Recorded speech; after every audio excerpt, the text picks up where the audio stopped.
Ministro, a gente tem ao longo dos últimos meses, isso é um problema aqui de longa data, mas a gente tem diversas operações policiais que acabaram em mortes aqui no litoral de São Paulo, na Bahia, um quadro bastante agudo. A pergunta objetiva aqui seria se o senhor acredita que a gente vive uma crise de segurança pública. Essa é a primeira pergunta que eu gostaria de fazer para o senhor. E a segunda é, a meu ver, a esquerda tem uma certa dificuldade de falar de temas correlatos à segurança pública, porque, via de regra, esses temas envolvem uma certa quantia de medidas restritivas, de medidas que usam, ou, pelo menos, ou deveriam utilizar a força de maneira legítima, quando aplicada pelo Estado de forma adequada, e ainda assim a esquerda tem uma certa dificuldade de trabalhar com temas dessa ordem, e a extrema-direita acaba se apropriando desses temas e utiliza isso como bandeira política, principalmente em ano de eleição, que é quando a gente tem as eleições municipais no ano que vem.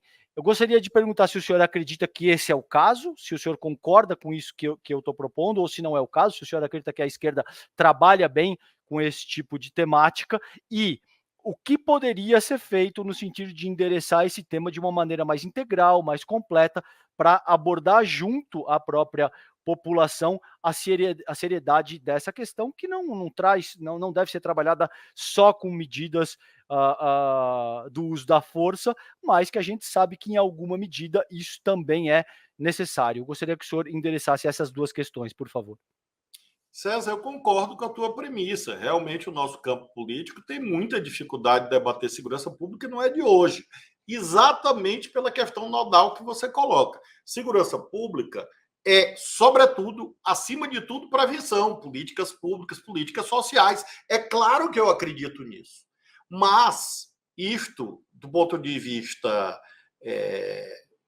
prático, significa que a maioria dos fatores estão externos à política pública de segurança, que é a escola de tempo integral, que é o trabalho para a juventude, que são as políticas de moradia, de saneamento, tudo isso é segurança pública.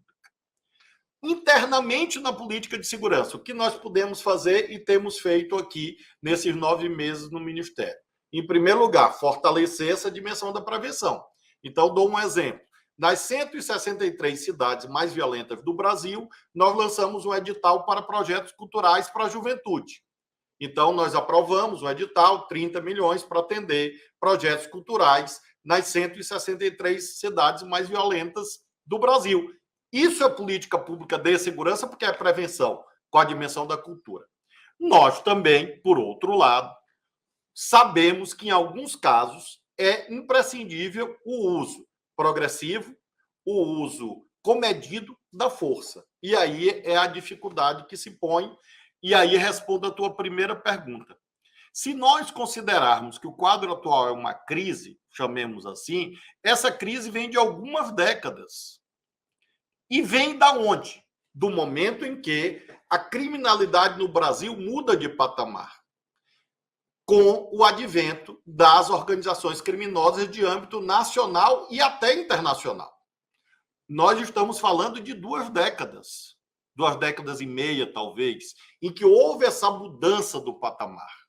E na hora que há essa mudança do patamar, infelizmente, não houve a compreensão da necessidade de fazer com que essas organizações criminosas estivessem no foco principal da ação, aí sim, da força do Estado. E veja, César, o mais grave, essa política pública, que era chamada de segurança, que o governo anterior praticou, piorou o quadro. Em primeiro lugar, porque não combatia a facção. E em segundo lugar, porque facilitou o acesso de armas para as facções. Barateou a operação das facções. Um armamento que uma facção precisava gastar 15, 20 mil reais, com a ampliação da oferta, houve a incidência da lei da oferta e da procura, Os CACs. isso caiu de preço. Há falsos CACs, CACs que, na verdade, não são caçadores, atiradores, colecionadores. Isso ocorreu. Veja o caso de Pernambuco, César. Essa tragédia que teve lá era um CAC. que deu tiro em 2 policiais. Então, essa política foi um desastre. E aí nós assumimos em janeiro, com a necessidade, primeiro, de desarmar essa bomba. Nós desarmamos, com a edição de 3 decretos pelo presidente Lula, o primeiro no dia 1º de janeiro. Então, nós desarmamos para frente. E agora, qual é o foco? O foco é enfraquecer as organizações criminosas. Eu não vou me alongar demasiadamente, mas apenas de modo bem sintético. O foco é descapitalizar essas organizações criminosas. Eu cito uma operação, César, da Polícia Federal, em que foram apreendidos 268 apartamentos de alto padrão, que era lavagem de dinheiro de uma dessas facções. Nós já fizemos a operação com bloqueio de bilhões de reais de bens de quadrilhas dessas facções que são conhecidas. Então, esse é o foco de uma política nacional de segurança pública. Estamos apoiando os estados, já repassamos mais de 1 bilhão. Quando os estados, 1 bilhão de reais nesse ano, quando os estados entram num processo mais agudo de crise, a gente vai lá e apoia. Fizemos isso no Rio Grande do Norte, estamos fazendo isso na Bahia agora. Estamos com 110 policiais federais permanentemente ajudando a polícia da Bahia, uma ideia de SUSP, de Sistema Único de Segurança Pública, e estamos, claro, adotando medidas no sistema penitenciário, que é uma outra vertente importante. Cito o exemplo de Pernambuco.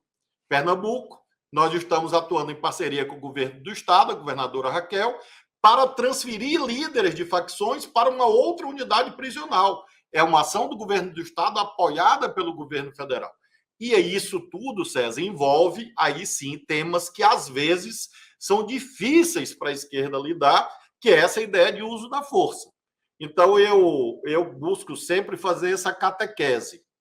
Segurança pública, política social, política pública, distribuição de renda, escola em tempo integral. Nisso acredito, 100%. Mas isso não exclui a necessidade pontual de uso da força, quando isso é uma exigência democrática. É uma exigência democrática, porque significa dizer que quem vai exercer a força é alguém que foi entronizado, alguém que foi designado pela população, que é o governo eleito. Então, não é nada autoritário, pelo contrário, é algo democrático, porque nós recebemos essa delegação da população para fazer esse uso, repito, proporcional e comedido da força.